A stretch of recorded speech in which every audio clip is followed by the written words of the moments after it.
I Am All Alone in an Abandoned Building by Maria Applevisser or IArgonauty on Reddit. Chapter 1. I looked at her. She was looking out of the window, eyeing the sea. Her slim fingers almost invisible by the many rings she wore in many colors. The wine-colored mass outside was restless again, showing white tops under a dark sky. The pebble beach, dark with salty water from the crashing waves. The foam had scattered up the rocks and flew around like fireflies. It left behind bright stains on the dark rock that were close to the shore. I took a sip of my drink, scowled, and rubbed my temples with slow, deliberate fingers. The headache slowly left the place it had made behind my left eye. My eyes also ached from staring so long. I turned my head for a moment to loosen my neck, but quickly turned back to her. I noticed the wind again, which was whistling an eerie tune outside. It was distracting me from my work. The way the wind was threading its way through the cracks was a puzzle for me. I exhaled slowly and placed the drink on the small table before me. That damn drink. The dark liquid inside sloshed gently and slowly. The consistency was thicker than strong coffee, and smelled way worse. I liked to play with it, if I did not have to drink it. The way it moved by my hand was different from normal water. The whistling wind suddenly turned into a howl in my ears, and I jumped up. Instinctively, I turned around, looking at the dark stone walls. The howling stopped just abruptly, and the room was silent again. The room was nothing more than a stone wall, firm and blackened. It did not even have a window, which made the howling wind more puzzling. The strong stone stood as indifferent between me and the outside world as always. It was nothing, I thought, and I turned back to the painting. I really hoped it was nothing, because those stone walls would creep me out sometimes. The painting I was meant to observe and study was still there. The waves were as silent and frozen as always. She, however, was gone again. The woman with the long green dress and the many rings on her fingers. A being that shimmered faintly in the painted light of the piece. The painter had painted her eyes an almost unnaturally bright green. But now there was not a trace of her.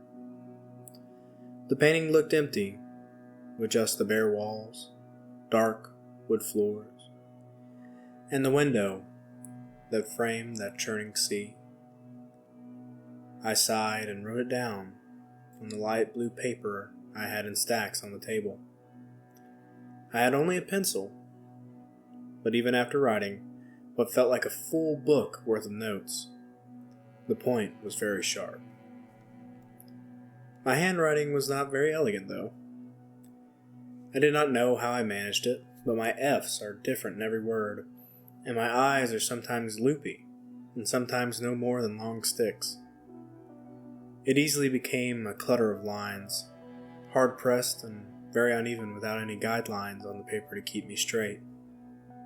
It was nothing like the delicate and sloping script I received on the letters that were brought to me. The same script and letters that brought me here in the first place. I always felt the letters were written with a lot of care, as though the person who wrote them had all the time in the world and practiced every day. I had not written like that in years.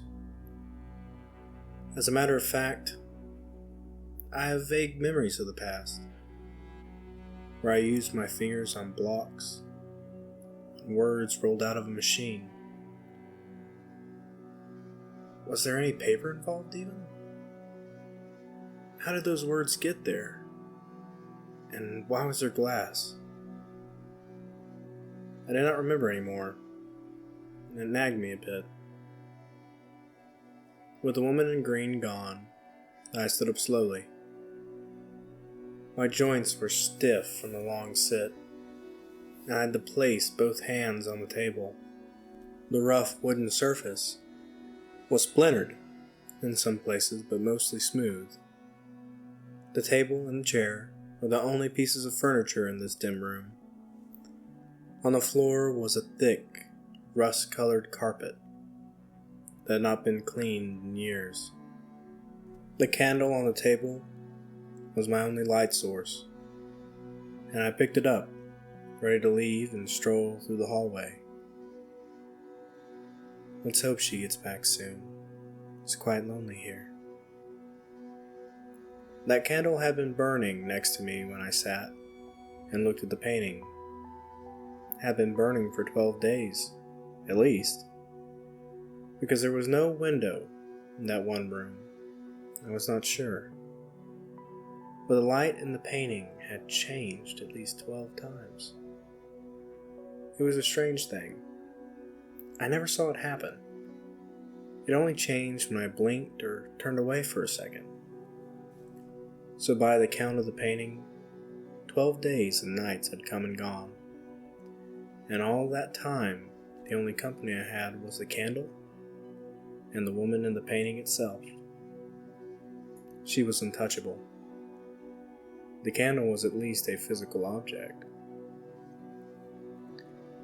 It had not burned down in a way a normal candle would.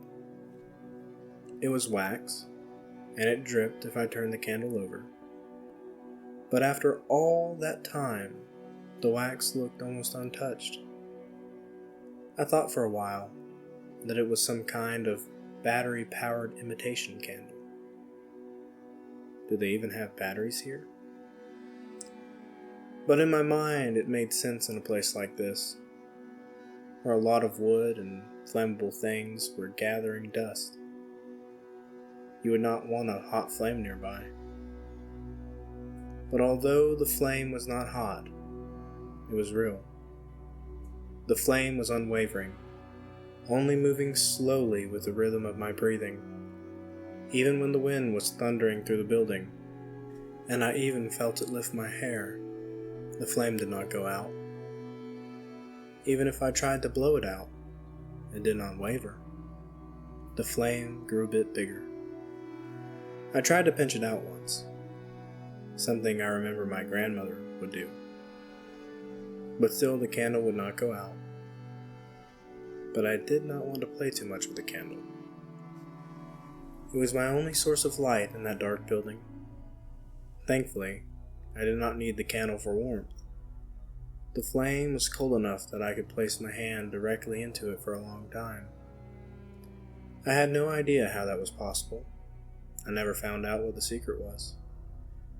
I remember that the fire was hot and dangerous.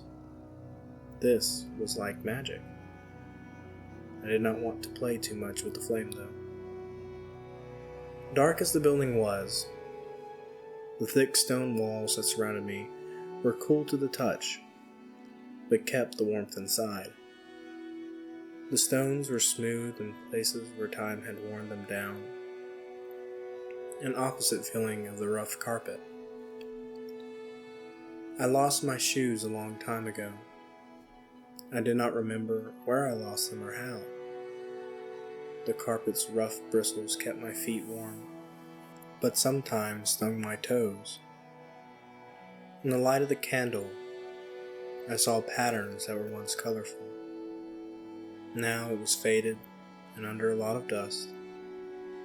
Every now and then, I saw a glimmer of gold, leftover gold thread that showed abstract suns in the pattern. With every step I took, my feet raised a faint puff of dust. I counted 20 steps until I reached the doorway to the other room. It was one of the few rooms that was not locked.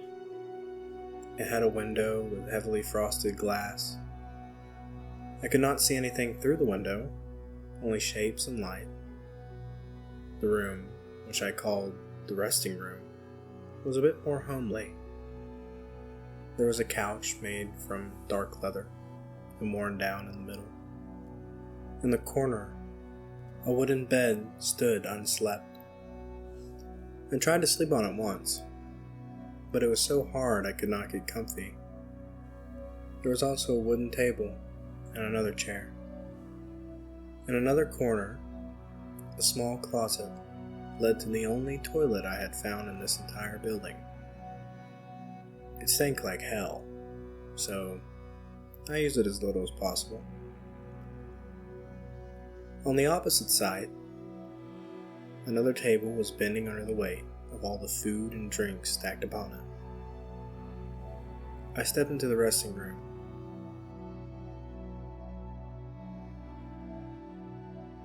A blue letter was awaiting me.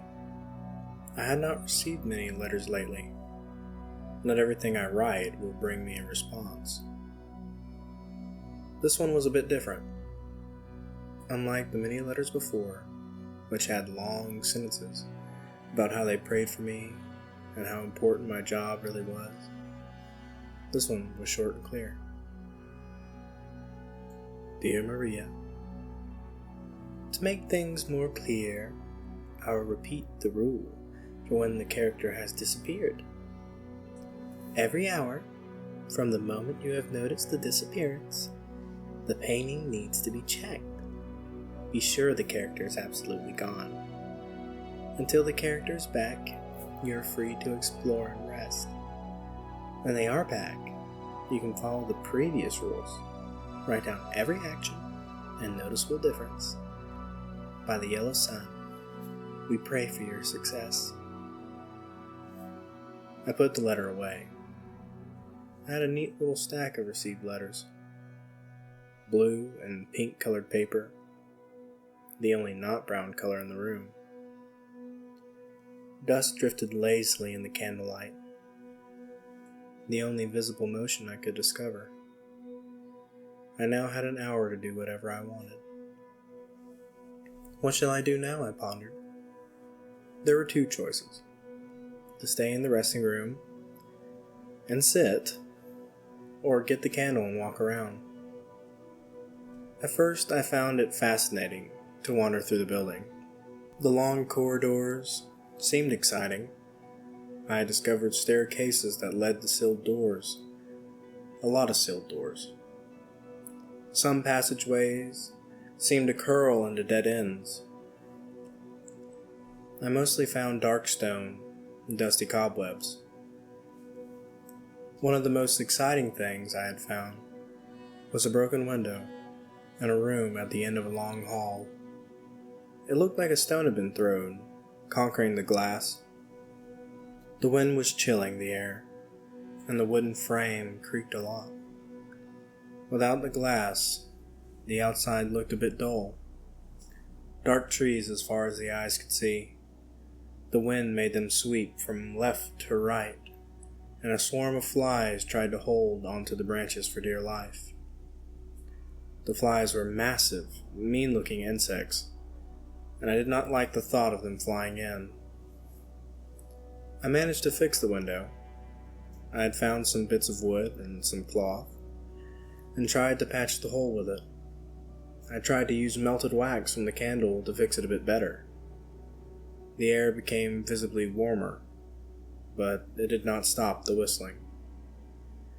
But this new kind of routine had become normal to me, or at least tolerable. Every hour, I started in the room with the painting and studied every inch. Did I see her again? Or was a shade actually her hand or something? So far, she had not come back. When I was absolutely sure she had not come back, I walked around the halls to explore more of this building. I would shine the candle in every nook, tried every door handle, and tried to look out of every window I could find. Not much could be discovered in this 1-hour window, though. Most doors are locked or will not open, and the ones that do open tend to reveal the same scenes: dusty worn furniture, old carpet and shadows. I found a pair of clogs once. Very small wooden shoes with intricate details. They were too small for me, and even if I wanted to wear them, the insides were a bunch of splinters. A blanket, moldy and ripped, laid in another room. And then I had to get back to the room with the painting. I really have to check every hour. I would not make that mistake again. End of chapter 1.